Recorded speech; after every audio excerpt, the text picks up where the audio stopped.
Hello everyone, আসসালামু আলাইকুম। দেখতে পাচ্ছেন একটা হেয়ারের অবস্থা কি, ফুল ড্যামেজ হেয়ার ও ওয়েভা কার্লি, শুধু কার্লি, জিগজ্যাগ কার্লি এবং আগাতে ড্যামেজ। এই হেয়ারটাতে আমরা আজকে ডিপ শাইনিং করলাম। আজ থেকে 7 বছর আগে 14 সালে আমাদের কাছ থেকে হেয়ারটাতে রিবন্ডিং করেছিলেন।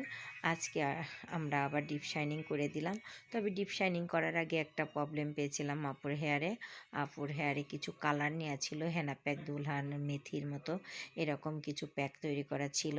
তাই আমরা আর অর্গানিক তেল ইউজ করা ছিল, তাই আজকে আমরা আপুর হেয়ারে একটা ট্রিটমেন্ট দিয়ে দিয়েছি। ট্রিটমেন্ট দেওয়ার পরেই আমরা ডিপ শাইনিং করে দিয়েছি। এই আপু দ্বিতীয়বারের মতো এবং প্রথম এবং দ্বিতীয়বার আমাদের পার্লার থেকে আপু সার্ভিসটা নিয়েছেন। যে সকল আপুরা এত সুন্দর একটা সার্ভিস পেতে চান, এই যে ডিপ